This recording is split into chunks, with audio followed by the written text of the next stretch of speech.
Olá, irmãos. Hoje nós vamos falar a respeito da aliança da graça, ou do pacto da graça. Eu convido os irmãos a abrirem a Escritura no livro de Hebreus, capítulo 1. Nós vamos ler do livro de Hebreus, capítulo 8, nós vamos ler do versículo 1 até o versículo de número 13, que diz assim: Ora, o essencial das coisas que estamos dizendo é que temos tal sumo sacerdote que assentou à direita do trono da majestade nos céus, como ministro do santuário e do verdadeiro tabernáculo que o Senhor erigiu, e não o homem. Pois todo sumo sacerdote é constituído para oferecer dons e sacrifícios. Por isso era necessário que também esse sumo sacerdote tivesse que oferecer. Se ele estivesse na terra, nem mesmo sacerdote seria, visto existirem aqueles que oferecem os dons segundo a lei. Estes ministram em figura e sombra das coisas celestiais, assim como Moisés foi divinamente instruído quando estava para construir o tabernáculo. Pois Deus disse: tenha cuidado para fazer tudo de acordo com o modelo que foi mostrado a você no monte. Mas agora Jesus obteve o ministério tanto mais excelente, quanto é também mediador de superior aliança, instituída com base em superior promessa. Porque se aquela primeira aliança tivesse sido sem defeito, de maneira alguma estaria sendo buscado lugar para uma segunda aliança. E de fato, repreendendo-os, diz: Eis, aí vem dias, diz o Senhor, e firmarei nova aliança com a casa de Israel, com a casa de Judá, não segundo a aliança que fiz com os seus pais, no dia em que os tomei pela mão para os tirar da terra do Egito. Pois eles não continuaram na minha aliança, e eu não dei atenção a eles, diz o Senhor. Porque esta é a aliança que farei com a casa de Israel depois daqueles dias, diz o Senhor. Imprimirei as minhas leis na mente deles, e as inscrevereis sobre o seu coração. E eu serei o seu Deus, e eles serão o meu povo. Não ensinará jamais cada um ao seu próximo, nem cada um ao seu irmão, dizendo: Conheça o Senhor. Porque todos me conhecerão, desde o menor até o maior deles. Pois para com as suas iniquidades usarei de misericórdia, e dos seus pecados jamais me lembrarei. Quando ele diz nova aliança, torna antiquada a primeira. Ora, aquilo que se torna antiquado e envelhecido está prestes a desaparecer. Oremos. Senhor Deus, grandioso, Criador dos céus e Criador da terra, nesse momento nós te pedimos que o Senhor esteja iluminando a nossa mente para que nós possamos entender a tua santa e maravilhosa palavra. Em nome do teu amado Filho Jesus Cristo, que a ti nós oramos. Amém. Nesse texto, o escritor aos Hebreus ele vai falar acerca da aliança de Deus com os seres humanos. Ele vai falar sobre uma antiga aliança, sobre uma nova aliança, e a respeito de aliança que nós vamos estudar hoje em dia, ou no texto de hoje, né? Deus se relaciona com o homem através de aliança. O que é aliança? Aliança, o pacto, é um acordo que Deus faz com os seres humanos. Um acordo que Deus fala o que Ele quer que os seres humanos façam, e Ele diz o que Ele vai dar aos seres humanos por eles fazerem essas coisas. E da mesma forma, Deus então ele se compromete a fazer coisas para com os seres humanos, e ele exige que os seres humanos façam outras coisas para ele. Então isso é o pacto, isso é o acordo de Deus para com os seres humanos. Deus se relaciona com os seres humanos por meio de pacto. E por que Deus se relaciona com os seres humanos por meio de um acordo? Por que Deus se relaciona com os seres humanos por meio de pacto? E a resposta é que um pacto, ele está implícito em todo e qualquer relacionamento entre criaturas racionais. Se você estiver com uma pessoa numa ilha deserta, não existe mais ninguém, mesmo aí existe um acordo, mesmo aí existe um pacto.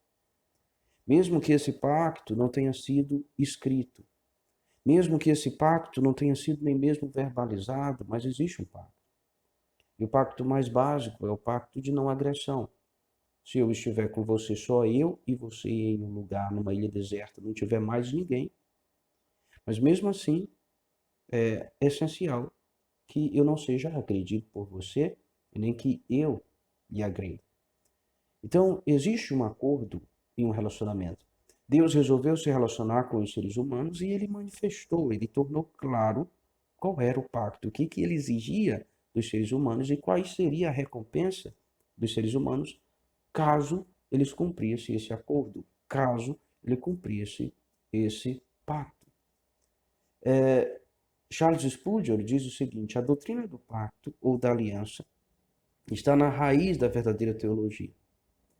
Estou convencido de que a maioria dos erros que os homens cometem sobre as doutrinas das Escrituras são baseadas em erros fundamentais no que diz respeito ao pacto da lei e da graça.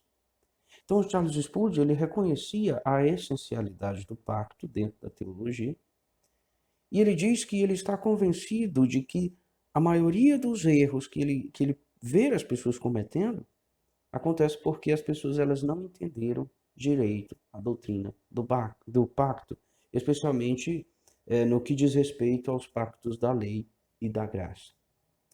O conceito bíblico de aliança ele vai se basear na palavra hebraica berit e na palavra grega diatek. E ela tem um sentido, essas duas palavras elas vão ter o sentido básico de aprender ou de amarrar.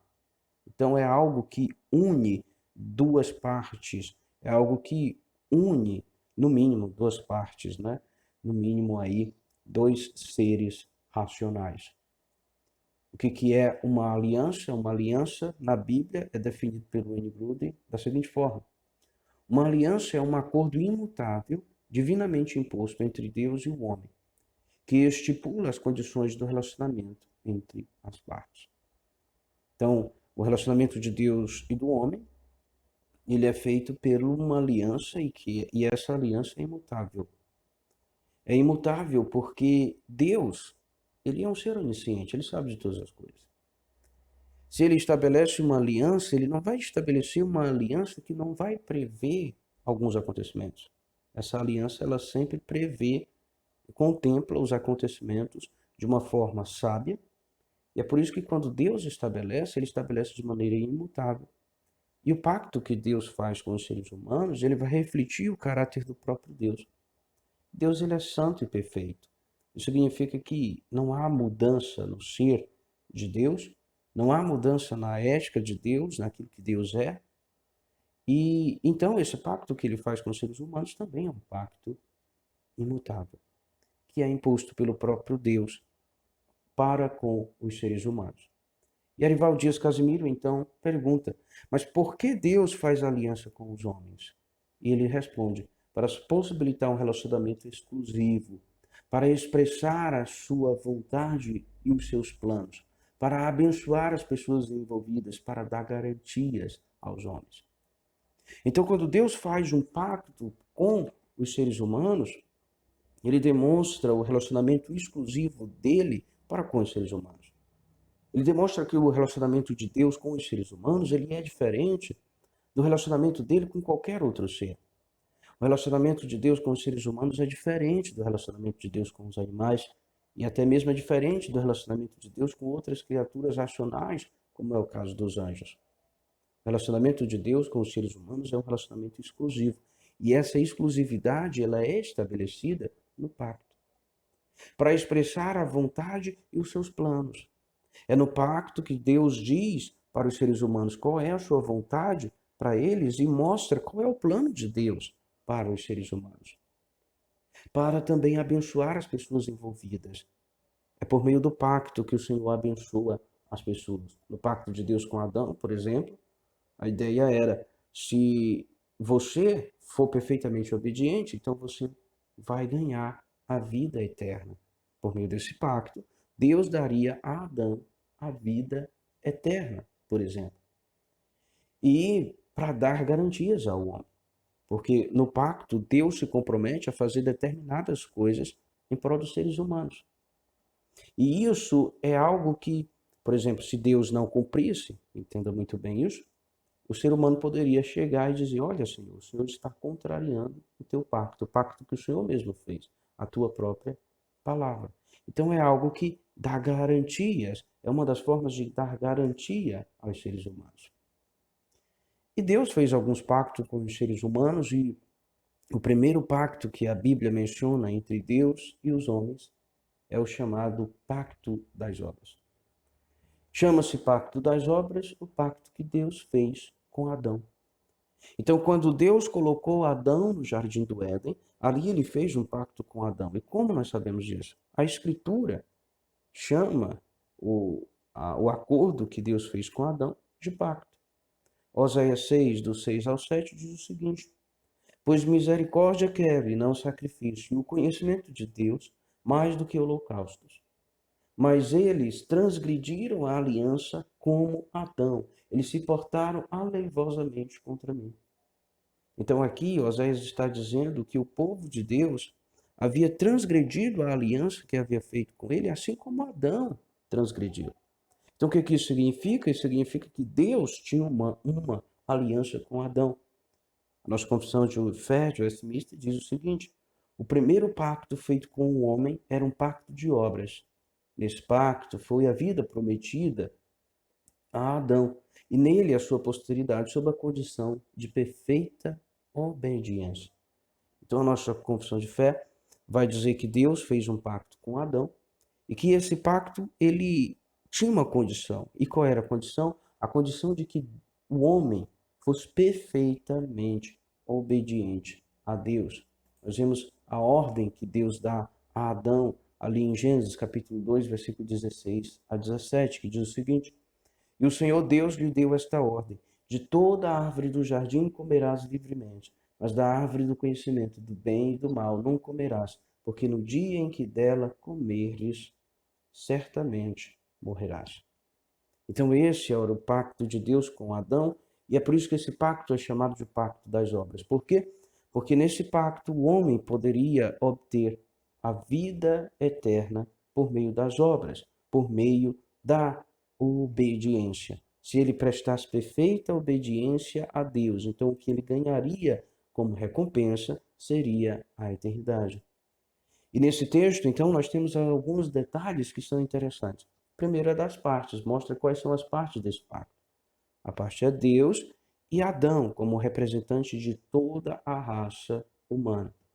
Deus é uma parte, Adão, representante de todos os seres humanos, é a outra parte. O conteúdo, o que o homem tinha que fazer? O homem tinha que ser obediente. Ele não poderia comer daquele fruto. E se ele conseguisse passar nesse teste de obediência, então ele ganharia a vida eterna. Esse texto ele fala também a respeito das consequências.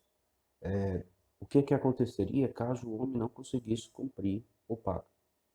E a consequência ela seria a morte espiritual. A morte espiritual é o homem, ele está separado de Deus, né? Nós, nos termos bíblicos, nós podemos ver morte como tendo um sentido de separação. Então, na Bíblia, a morte ela não tem o significado de fim da existência, porque a Bíblia diz que nós, seres humanos, nós fomos criados com uma alma imortal. Então, a morte ela não é o fim da existência. A morte ela significa separação. A morte espiritual, então, ela é a separação do homem de Deus. O homem ele foi feito bom, ele foi feito em comunhão com o Senhor. Quando o homem é corrompido pelo pecado, então ele é separado de Deus. A morte física é a separação da alma do corpo. Então, quando nós morremos fisicamente, quando nós morremos biologicamente, o que acontece é isso, é a separação da alma do corpo. E a morte eterna é a eterna separação do homem de Deus, que seria então o inferno. Então, na Bíblia, a morte ela tem esse sentido de separação.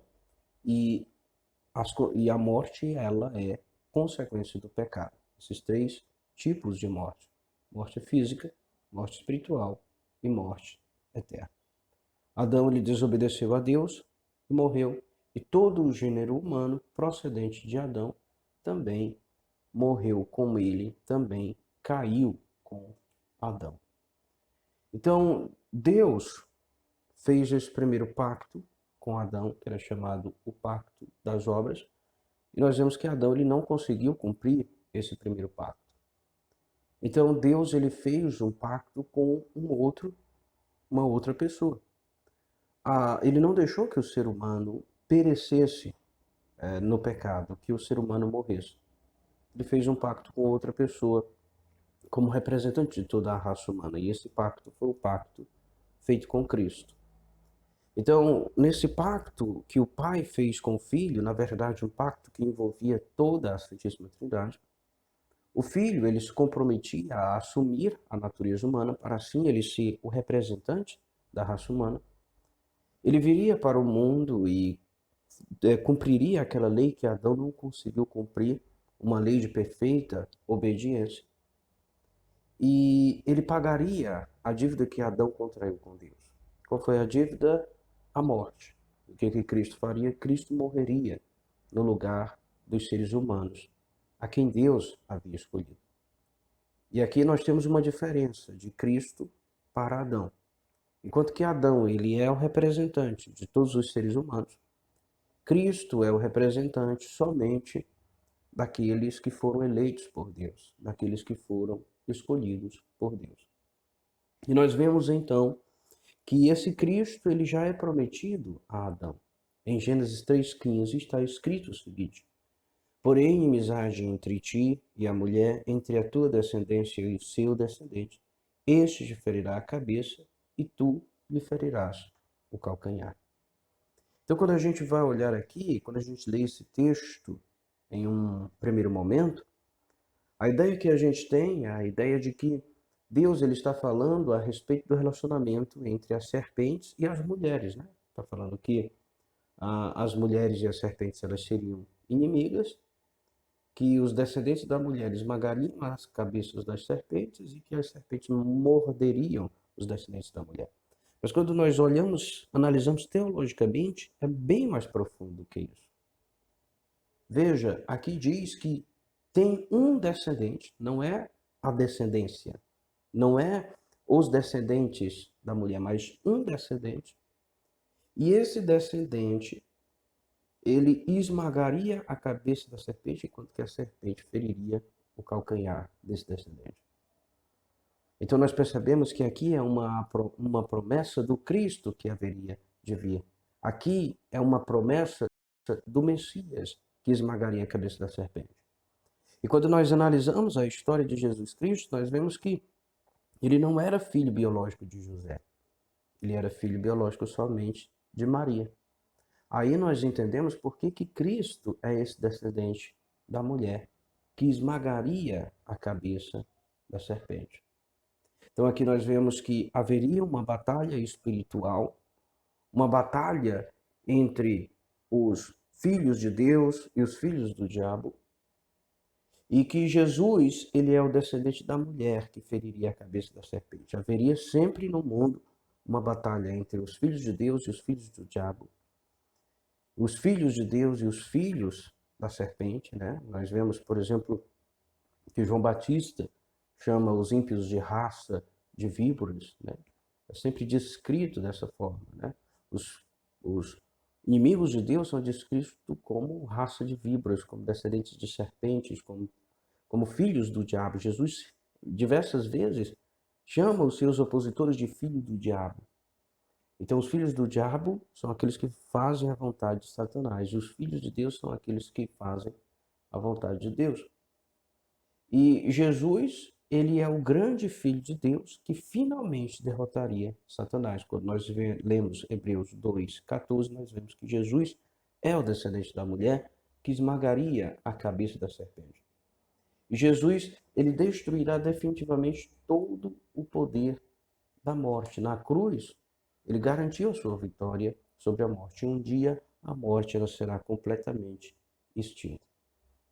Então, esse é o segundo pacto que nós temos, que é o pacto chamado pacto da redenção. Que é ali quando o pai faz um pacto com o filho, que ele se tornaria um ser humano, que ele viria a cumprir essa lei de perfeita obediência, que ele pagaria por aquela dívida que o ser humano havia contraído com ele. esse pacto ele é revelado a Adão, e quando ele é revelado a Adão, ele é chamado de o pacto da graça. Por que que ele é chamado de o pacto da graça?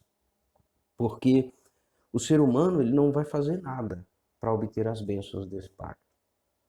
Quem obtém as bênçãos desse pacto é Jesus Cristo. É Jesus Cristo que vive uma vida de perfeita obediência, é Jesus Cristo que paga a dívida de morte, e nós ganhamos isso tudo de graça. A única coisa que Deus exige de nós é que nós depositemos fé em Jesus Cristo. Então, se você quer ser beneficiado por aquilo que Cristo fez durante a sua vida, por aquilo que Cristo fez na cruz, por aquilo que Cristo fez em sua ascensão e faz até agora, você só precisa fazer uma coisa. Você precisa depositar a sua fé em Jesus Cristo. E aí você diz, então eu tenho que fazer algo para ganhar. Não, porque o que a Bíblia vai dizer é que até essa fé que você tem, ela é um dom de Deus, ela é um presente de Deus.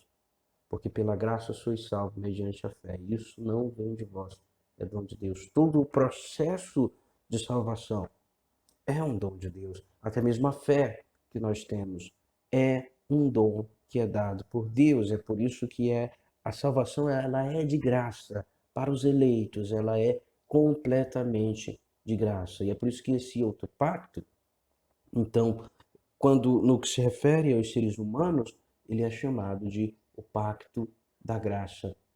E aí, então, nós vemos que a aliança da graça ela é administrada em duas grandes dispensações. Ela vai ser administrada no Antigo Testamento e no Novo Testamento. Algumas pessoas vão errar quando vão falar a respeito disso. Elas vão falar, no Antigo Testamento nós tínhamos a aliança da lei e agora nós temos a aliança da graça. No Antigo Testamento estávamos debaixo da lei, agora nós estamos debaixo da graça. Não. Nós vamos perceber que tanto no Antigo Testamento quanto no Novo Testamento, nós temos em vigor o pacto da graça. As pessoas elas são salvas por graça. Quando era o pacto das obras? O pacto das obras era somente com Adão. Somente Adão poderia ser salvo por suas obras. Somente Adão poderia ser salvo pelos seus próprios méritos. Nós não podemos ser salvos pelas nossas obras. Depois de Adão, toda a natureza humana foi corrompida de forma que o homem ele se torna incapaz de obedecer perfeitamente a Deus. E é exatamente por isso que o homem ele não pode ser salvo pela lei. Ele não podia ser salvo no Antigo Testamento e ele não pode ser salvo no Novo Testamento. No Antigo Testamento ele já era corrompido pelo pecado. No Antigo Testamento ele já precisava depositar fé em Jesus Cristo para ser salvo. Então, no Antigo Testamento, eles acreditavam no Cristo que estava por vir. No Novo Testamento, eles acreditam, eles são salvos pela fé no Cristo que veio e que voltará. Então, quando os judeus, por exemplo, realizavam sacrifícios e praticavam todos aqueles rituais que Deus ordenava, eles estavam depositando a sua fé em Cristo. E quando nós lemos o livro de Hebreus vai dizer que todos aqueles rituais eles tiveram o seu cumprimento em Cristo, eles apontavam para Cristo. O cordeiro que era morto, João Batista vai dizer, é o cordeiro de Deus que tira o pecado do mundo. O cordeiro que era morto representava o Cristo que haveria de vir.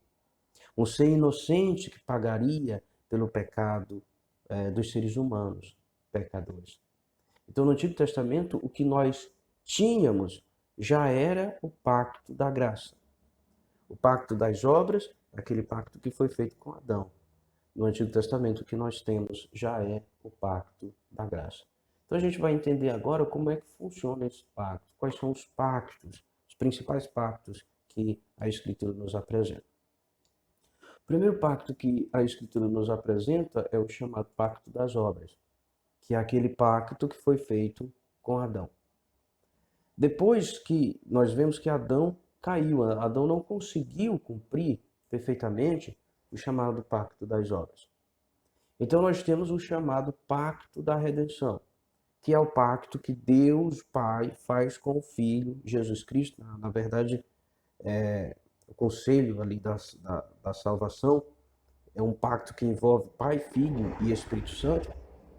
Mas essencialmente é isso, um pacto que o Pai faz com o Filho, no qual o Filho se compromete a assumir a natureza humana a viver uma vida de perfeita obediência e a pagar pela dívida que Adão havia contraído com Deus. Quando esse pacto da redenção ele é aplicado aos seres humanos, ele é chamado de pacto da graça. Por quê? Porque para Cristo, ele não é de graça, porque Cristo conquista ele pelos seus méritos. Então nós somos salvos pelos méritos, mas não pelos nossos méritos, nós somos salvos pelos méritos de Cristo. Então, para Cristo, ele não é de graça, porque Cristo compra as bênçãos. Mas para nós é de graça. Então, o mesmo pacto da redenção, quando ele é aplicado aos seres humanos, ele é chamado de pacto da graça. E esse pacto da graça, então, no Antigo Testamento, ele vai se dividir em várias dispensações. Nós temos, por exemplo, aí, uma das dispensações do pacto da graça é o chamado pacto noaico, que é aquele pacto que Deus faz com Noé. Nesse pacto, Deus promete que ele nunca mais irá destruir a terra com o dilúvio, que ele irá preservar os seres humanos. E quando ele faz esse pacto noaico, ele está cumprindo o pacto da graça. Por quê? Porque se ele matasse os seres humanos, então não nasceria o descendente da mulher que esmagaria a cabeça da serpente. Então nós vemos que o motivo, o centro do pacto noaico também é Cristo. Então é o mesmo pacto, que é o pacto da graça, só que aplicado a Noé e à época de Noé. Depois nós temos um outro pacto que é feito com Abraão, né? No pacto abraâmico, que está lá em Gênesis 15, do versículo 12 até o versículo 21, Deus promete a Abraão, a principal promessa é a promessa de que ele daria um filho a Abraão, e deste filho viria uma grande nação, e ele diz, por meio de tua descendência, por meio de tua família, eu abençoarei todas as famílias da terra. Por meio de teu clã, eu abençoarei todos os clãs da terra. Então, e aí Paulo depois vai nos dizer que isso foi cumprido em Cristo, né? Por meio de Abraão viria uma grande nação, que era o povo hebreu, e dentre o povo hebreu viria o Messias. Dentro do povo escolhido de Deus viria o Messias, que é Jesus Cristo, e por meio desse Messias todo o mundo seria abençoado. Na verdade, todo o universo seria abençoado. Então nós vemos que o centro do pacto de Deus com Abraão também é Cristo. Aqui também é uma parte do pacto da graça. O outro pacto que a Bíblia nos apresenta é o pacto mosaico, que é aquele pacto que Deus faz com o povo de Israel por meio de Moisés. Quando o povo estava caminhando pelo deserto, então Deus dá a sua lei ao povo e ele diz, olha, vocês vão entrar nessa terra que eu estou dando a vocês. Se quando vocês estiverem lá, vocês forem obedientes para comigo, vocês me adorarem, vocês cumprirem os meus mandamentos, os meus estatutos, então vocês irão prosperar na terra que eu vou dar para vocês. As outras nações, elas ficarão maravilhadas com a prosperidade de vocês. Elas virão até vocês para saber o porquê que todas essas bênçãos acontecem na vida de vocês. Mas se vocês não me obedecerem, se vocês se curvarem perante outros deuses, então virão pragas, vocês irão plantar, não irá nascer, e virá uma nação e vai conquistar vocês, vocês serão dominados por esta nação. Então aí nós vemos um pacto que Deus faz com o povo por meio de Moisés. Se o povo obedecesse, o povo prosperaria. Se o povo não obedecesse, o povo seria castigado. E nós vemos esse pacto bem detalhado em Deuteronômio 28. Então esse é o chamado pacto mosaico. E o centro desse pacto também é Cristo. Por que Deus preservaria esse povo de Israel? Por que Deus abençoaria e tudo mais? Porque seria no meio desse povo que o Cristo nasceria. Então ele diz, se vocês não me obedecerem, virão outros povos e vão conquistar vocês. Mas se lá onde vocês estiverem, vocês clamarem a mim, eu vou me lembrar de vocês e eu vou restaurar vocês. Por quê? Porque ele tem que cumprir a promessa, que do meio daquela nação, ele faria nascer o Messias. Então o centro desse pacto também é Cristo. Então, quando os cristãos do Antigo Testamento, eles honravam a Deus em obediência aos pactos que Deus fazia com eles estavam, na verdade, esse pacto, na verdade, ele era feito só por causa de Cristo. Os crentes do Antigo Testamento também eram salvos por meio de Jesus Cristo. E um outro pacto que nós temos é o chamado pacto davídico, que nós temos registrado lá no segundo livro de Samuel, capítulo 7, versículos de 1 a 17. Nesse pacto, o Senhor promete a Davi que daria a ele um descendente, e que esse descendente ele reinaria para sempre no trono do povo de Deus. E esse descendente, na verdade, era Jesus Cristo. É por isso que as pessoas comumente chamavam Jesus Cristo de o filho de Davi. Por quê?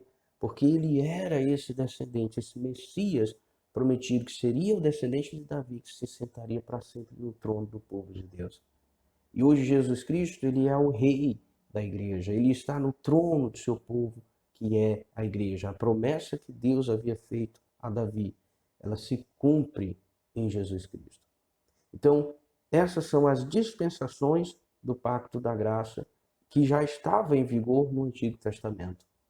E a última grande dispensação do pacto da graça é a nova aliança, que é quando finalmente Jesus Cristo vem e ele estabelece uma nova aliança com o seu povo, uma nova aliança com a igreja. E essa aliança nós vemos no capítulo 26 do livro de Mateus, do 26 ao 30, quando Cristo institui ali a ceia do Senhor, a ceia que é símbolo dessa nova aliança.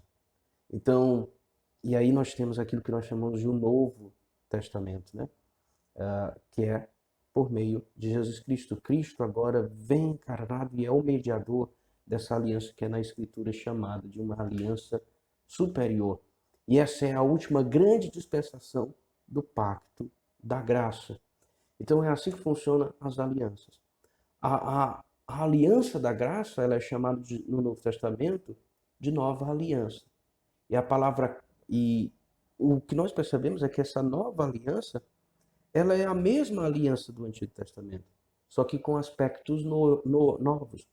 A palavra kainos, que é utilizada no grego para descrever essa aliança, né, nova, em grego, ela é uma palavra, quando nós analisamos a língua grega, ela tem duas palavras para novo, né, que é neos e kainos. Neos é algo novo no sentido de ser inédito. Então, uma criança que acabou de nascer, ela é kainos, ela não existia, e ali então ela nasceu, ela passa a existir, ou pelo menos a existir fora do ventre da mãe, né? Ela é uma criança recém-nascida, né? Então ela é neos, no sentido de que ela é nova, no sentido de que ela é inédita. E kainos é para, por exemplo, você que é um crente, você que foi regenerado, você já existia, mas agora você foi regenerado, você é uma nova criatura. A palavra também é kainos, nova criatura é kainos, é algo que já existia, mas ganha agora novos aspectos. Então esse é o significado da palavra kainos. Por exemplo, carro, né? Um novo modelo de carro, ele seria kainos, porque carro já existe, mas agora nós temos um novo modelo. Mas se inventasse um outro meio de transporte diferente do carro ele seria neos, né? Porque é um novo modelo que ainda não existe. Então seria algo novo no sentido de inédito. Então a palavra que é utilizada para nova aliança é kainos, que é algo novo, mas não inédito, mas algo que tem novos atributos, algo que tem novas características. Então a promessa, a nova aliança, ela é a nova dispensação do pacto da graça que já existia no Antigo Testamento. Então, sempre as pessoas foram salvas pela graça.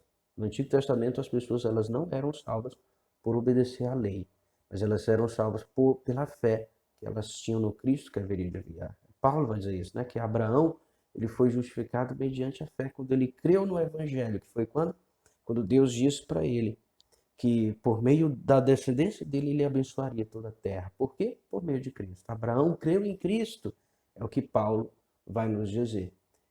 E a promessa da graça, então, ela é unilateral. Por quê? Porque é o próprio Deus que vem e que cumpre aquilo que ele exige. Então ela é unilateral. Deus exige que os seres humanos façam, os seres humanos não conseguem fazer e o próprio Deus cumpre. O próprio Deus cumpre e o próprio Deus abençoa. Deus cumpre aquilo que ele exige em nosso lugar e ele mesmo abençoa. E aqui nós temos que no Pacto da Graça há uma promessa de mudança interior. Deus é o autor da regeneração, é ele que vem e transforma o nosso coração.